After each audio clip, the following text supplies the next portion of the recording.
Bismillahirrahmanirrahim. Assalamualaikum warahmatullahi wabarakatuh. Perkenalkan, nama saya Muhammad Khairul Abdi.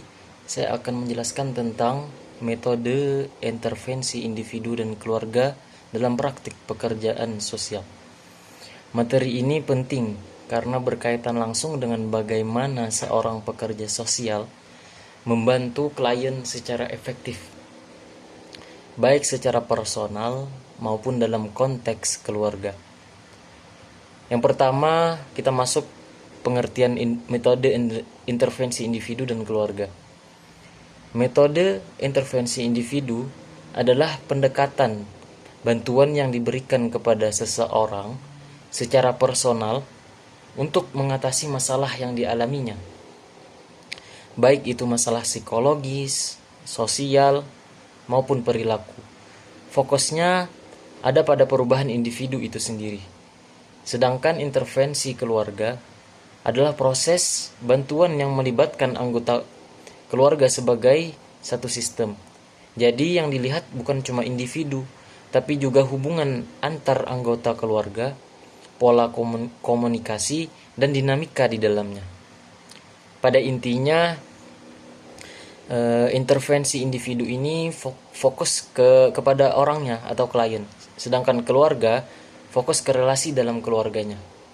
Yang kedua, tujuan intervensi. Tujuan utama intervensi itu sebenarnya untuk membantu klien mencapai keberfungsian sosial.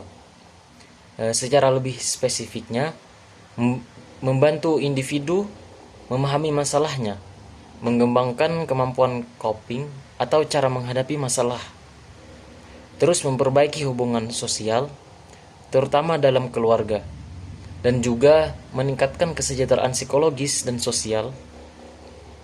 Nah, kalau di keluarga, tujuannya itu juga termasuk memperbaiki komunikasi, mengurangi konflik, membangun peran yang sehat antar anggota keluarga. Selanjutnya, kita masuk kepada tahapan atau proses intervensi. Biasanya intervensi dilakukan melalui beberapa tahap. Yang pertama, ada engagement.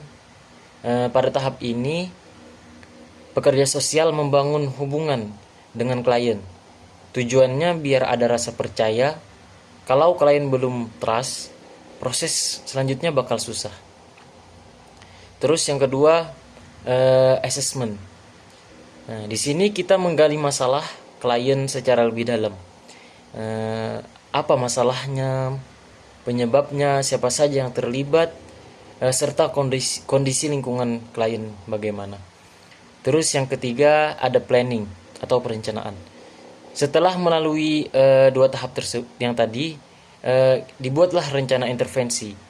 Tujuannya, strategi apa yang digunakan. Terus yang keempat, ada intervensi atau pelaksanaan. Nah, pada tahap ini disebut juga tahap inti, di mana bantuan diberikan. Contohnya, konseling individu, terapi keluarga, mediasi konflik.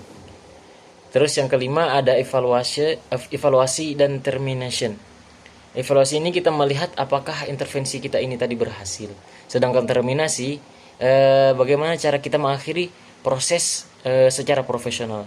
Terus ada contoh kasusnya, misalnya ada seorang remaja yang sering bolos sekolah dan ternyata punya konflik dengan orang tuanya.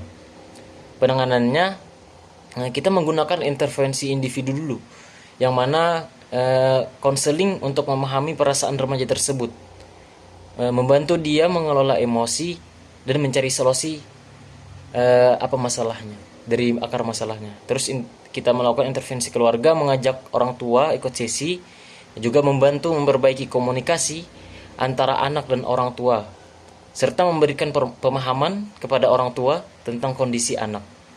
Jadi di sini digunakan kombinasi dua metode, karena masalahnya tidak hanya dari individu, tapi juga dari keluarga. Terus refleksi pribadi dari saya, menurut saya metode intervensi individu dan keluarga ini sangat relevan dalam kehidupan nyata, karena kebanyakan masalah sosial itu tidak berdiri sendiri, tapi berkaitan dengan lingkungan, terutama keluarga. Saya juga melihat bahwa sebagai calon pekerja sosial, kita tidak cukup hanya memahami teori, tapi juga harus punya empati, kemampuan komunikasi, dan kesabaran dalam menghadapi klien. Selain itu, pendekatan keluarga itu penting banget loh. Karena seringkali akar masalah individu itu justru berasal dari dinamika keluarga.